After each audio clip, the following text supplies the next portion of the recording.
Welcome back to the channel. I hope you're all doing well today. So today we've got a really popular combo for you, chicken Manchurian, paired with vegetable fried rice.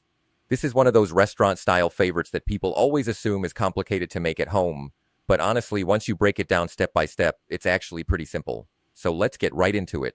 For this recipe, the first thing we need is half a kilo of boneless chicken, cut into small, almost bite-sized cube pieces.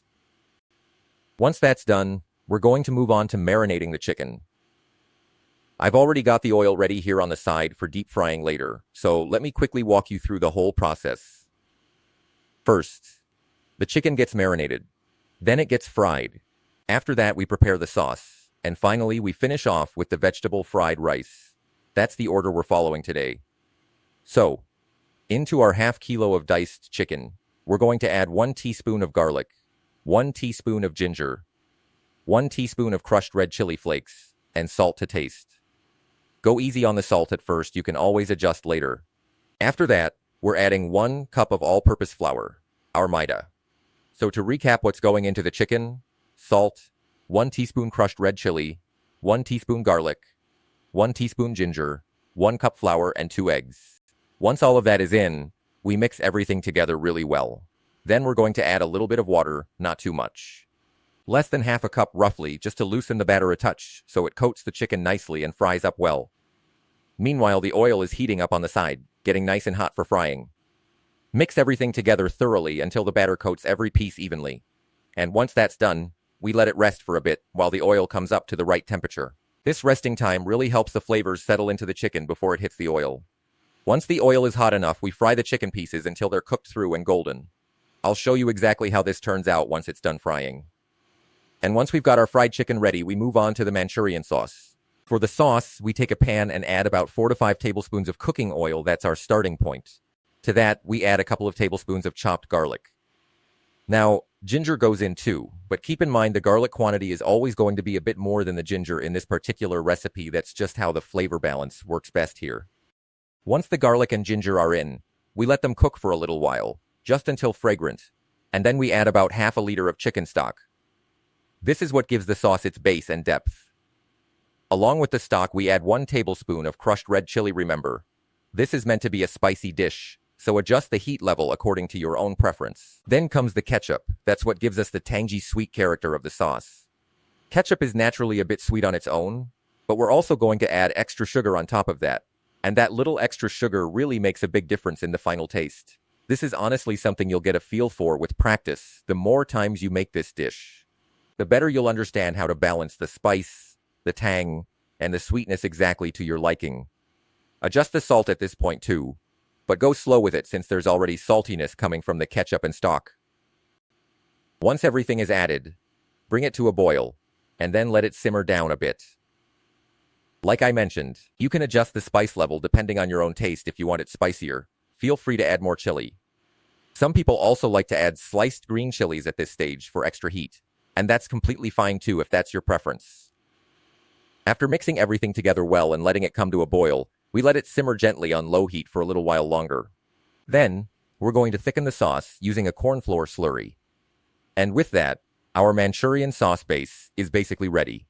The chicken is fried, the sauce is prepared, and now we move on to the vegetable fried rice, which honestly doesn't take much time at all compared to the chicken.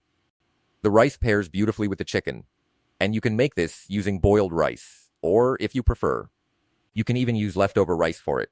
We're going to mix in a good amount of vegetables too. I've also kept a little vinegar on the side for extra tang, and we haven't added salt yet. At this stage, we'll do that along with the other seasonings.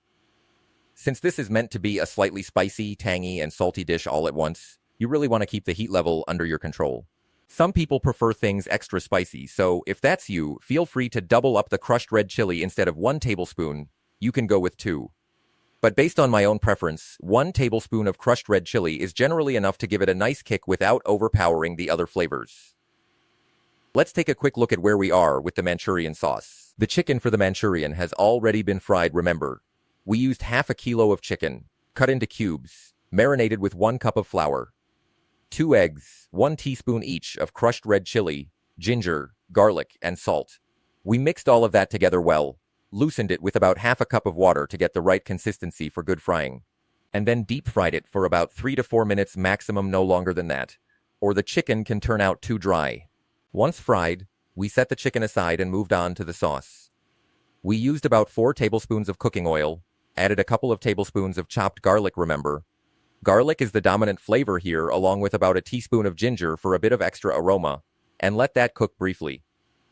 Then we added half a liter of chicken stock, 2 cups of ketchup, 1 tablespoon of crushed red chili, a couple of tablespoons of vinegar, and sugar. I added about 2 tablespoons of sugar first, then tasted it midway and felt it needed a touch more sweetness, so I added another 2 tablespoons. I also added a small amount of salt, keeping in mind that there was already saltiness from the stock and ketchup, so there wasn't a need to add too much. After that, we thickened the sauce with corn flour slurry, about 3 tablespoons of corn flour mixed with water, though you can adjust this depending on how thick or thin you want your gravy. Once the corn flour slurry goes in, let it cook for about 1 to 2 minutes so the raw taste of the corn flour cooks off completely. Even a minute is generally enough, but cooking it for a full 2 minutes gives a noticeably better result and consistency. At this stage, our Manchurian sauce is basically ready, and we're moving on to the fried rice. How thick you want the final gravy is really up to your own preference. I find this consistency just right. And remember, once you add the green chilies as an optional extra, some restaurants use them, some don't. It really depends. They add a nice sharp kick, so feel free to include them if you like that extra layer of heat. Now let's move to the fried rice. In a pan, we add a little oil, about 3 to 4 tablespoons, and this next part with extra garlic is optional. If you have some on hand like I did, feel free to add it in, but just note this is specifically for the vegetable fried rice portion. We let the garlic cook briefly in the oil.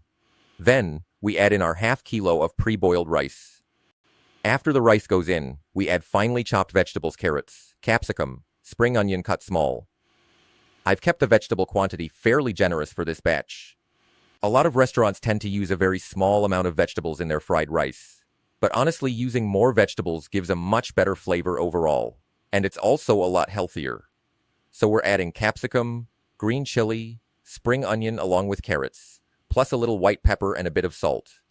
Now most people prep their vegetables and cook them together with the rice at the same time until everything is done together. But what we did here was slightly different. We sauteed the vegetables briefly first, and then added the rice afterward, tossing everything together until it's all nicely combined and cooked through, without over stir-frying it. That's essentially our vegetable fried rice ready to go. You can really see the color and freshness of the vegetables in this. That vibrant mix is what you want to aim for. A lot of people at home tend to add way too many vegetables into the mix, which can water everything down and get in the way of a good result. But if you keep the quantity balanced, the taste ends up much better. And it's healthier as well. We toss everything together, saute it lightly, not overcooked, for the rice to soak in the seasoning without turning mushy. Roughly speaking, half a kilo of rice comfortably serves about 5 to 6 people. For the oil and garlic step, again, that's completely optional. If you have some on hand, use it. And if you enjoy that extra depth of flavor, go ahead and include it. Otherwise, you can make this dish directly with just the vegetables, no problem at all. After sauteing the garlic briefly, we added in our half kilo of boiled rice, followed by our finely chopped vegetables, carrot, capsicum, and spring onion, and sauteed everything together lightly. This should give you a good idea of how the vegetable fried rice comes together at home. And looking at the color of the vegetables in the mix should give you a clear sense of the freshness we're going for. If you overcook the vegetables, they lose their color, and the overall taste really suffers as a result. So keep that saute time short and quick. And with that, everything's mixed together and ready. Now, remember the chicken we set aside earlier? This is the point where it goes in whenever you're ready to combine everything. So we take our fried chicken, add it into the pan, toss it lightly, and combine it with our Manchurian sauce. The gravy consistency really depends on your personal preference. The amount we made here should be more than enough. But if you'd like it a bit more saucy, feel free to add a little extra. Then we take it off the heat. And there you have it, chicken Manchurian, fully ready. So to summarize what we made today, we first prepared the vegetable fried rice using boiled rice, sauteed with fresh vegetables, and then we prepared the chicken separately, cooked it through the Manchurian sauce, and combined everything together at the final stage. And that's our complete chicken Manchurian with vegetable fried rice, ready to serve. And that wraps up today's recipe. Keep stacking it to the rafters, and I'll see you in the next one.